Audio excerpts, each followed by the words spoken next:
দোস্ত দুনিয়ার সব বুঝি, দুনিয়ার সব বুঝি, শুধুই আখিরাতের বেলায় বুঝি না। দুনিয়ার সব বুঝি, শুধুই রবের বেলায় বুঝি না। আল্লাহু আকবার। দোস্ত এই দুনিয়া আমার চিরস্থায়ী নয়। মনে করতেছি দুনিয়াতে আসছি, খাইতেছি, চলতেছি, এটাই বুঝি আমার শেষ না।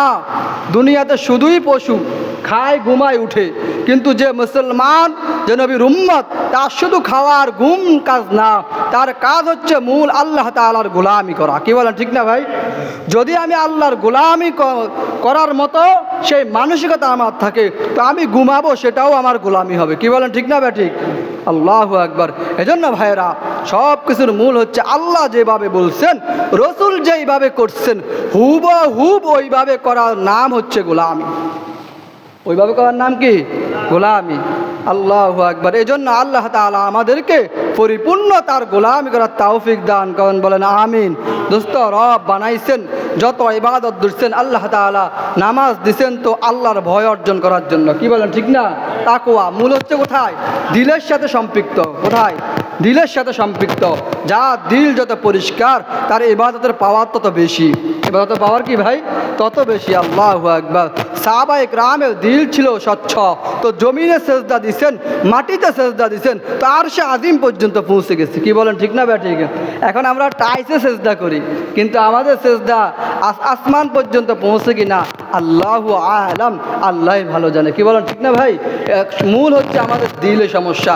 এজন্য রব যত ইবাদত দিছেন, আল্লাহ তাআলা রোজা দিছেন তো বলতেন লাআল্লাকুম তাত্তাকুন, যাতে করে তোমরা মুত্তাকি হইতে পারো।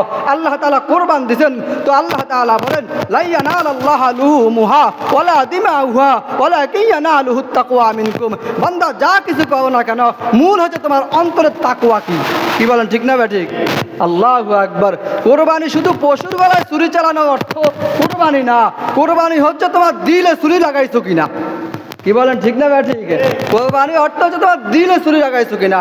আর এই দিলে ছুরি লাগানোর জন্য যত ইবাদত দিচ্ছেন, সব কিছুর ইবাদতের মাকসাদ হচ্ছে লাআল্লাকুম তাত্তাকুন। বান্দা তুমি একটু মুত্তাকি হয়ে যাও। ও দোস্ত, আল্লাহ তো মোহাব্বত করে আমাদেরকে বানাইছেন, আল্লাহ বড় মায়া করেই আমাদেরকে বানাইছেন, শুধুই তার গোলামির জন্য। যদি আমি তার গোলামি করি তো কি হবে? তো তুমি যদি আমার গোলামি করো, জানিয়ে রাখো বান্দা, পুরা জগতে যা কিছু বানাইছি সব আমি রব তোমার তাবে আর মাতবু বানাইয়া দিব। সুবহানাল্লাহ বলবেন না? আল্লাহ তাআলা নিজেই হাদিসে কুদসিতে বলেন মাল্লাহুল মাওলা ফালাহুল কুল। বান্দা তুমি যদি আমার হও, দুনিয়ার সব তোমার হয়ে যাবে। কি বলেন ঠিক না ভাই? ঠিক। কিন্তু আমরা এখন দুনিয়ার সব কিছুর পিছনে ছুটছি, যিনি বানাইছে তিনার পিছনে নাই, তিনার হুকুমে নাই। সিজনওয়ালি কিছু ফাঁকি আসে আমাদের দেশে, সিজন চলে গেলে এগুলোকে আর দেখা যায় না। কি বলেন ঠিক না ভাই? ঠিক। কোরবান আসলে কিছু মুসল্লি আসে, কোরবান আসলে কিছু কোরবানি পশু জবাই করার জন্য লোক আসে। কোরবানি চলে গেলে এদের আর আল্লাহ তাআলার ইবাদতের সাথে সম্পৃক্ততা নাই। রোজা আসলে কিছু মুসল্লি আসে, রোজা চলে গেলে আর এদেরকে খুঁজে পাওয়া যায় না। তাইলে রোজা ইবাদত কি শুধুই সিজনালি না? আমার দুনিয়াতে আসা থেকে নিয়ে মৃত্যু পর্যন্ত আল্লাহর ইবাদত করতে হবে। কি বলেন?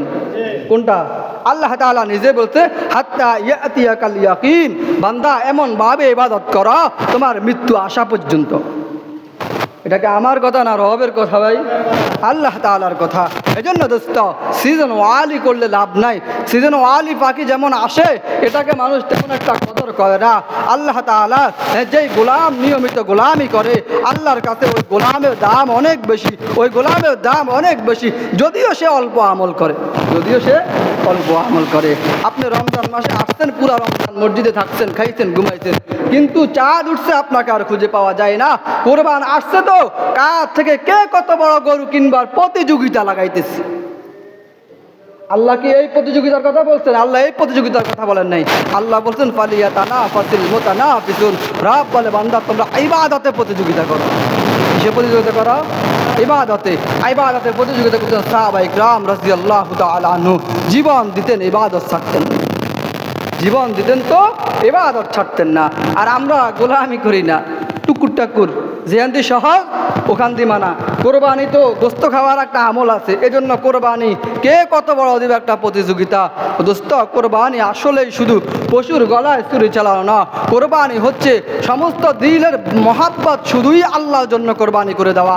আগে আমার দিল ঠিক করি যে আমার রব বলছে এই জন্যই আমি কোরবানি করি, ও গোস্ত খাওয়া মাকসাদ না। গোস্ত খাওয়া যদিই মাকসাদ হতো তাইলে আপনাদের এই কচুয়া বাজার, শাহপুর বাজার, চাটকিল বাজার থেকে গোস্ত কিনে আনলে হয়ে যেত। কি বলেন, ঠিক না ভাই? ঠিক কথা কয় না, রাগ করেন নি ভাই? যেহেতু নোয়াখালীর মানুষ, একটু নোয়াখালীর ভাষায় কথা বলতে হয়। মাঠ পর্যায়ে এমনই কথা রে ভাই। আসলে এগুলো সমাজে আছে না নাই? আছে। আল্লাহু আকবার। অথচ আল্লাহ তাআলা যে কোরবান বলছেন, এই কোরবান শব্দের অর্থ হচ্ছে নৈকট্য লাভ করা, কাছাকাছি যাওয়া। কি যাওয়া? কাছাকাছি যাওয়া।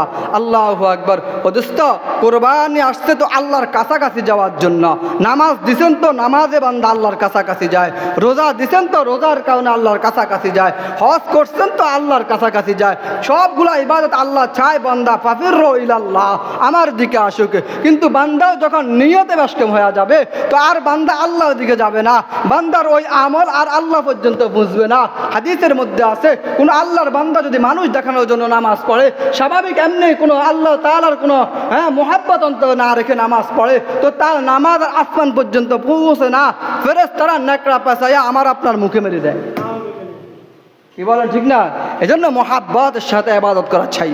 মহাব্বতের সাথে আমার রব বলছেন ইখলাসের সাথে করা চাই। কি বলেন, ঠিক না ভাই? ঠিক।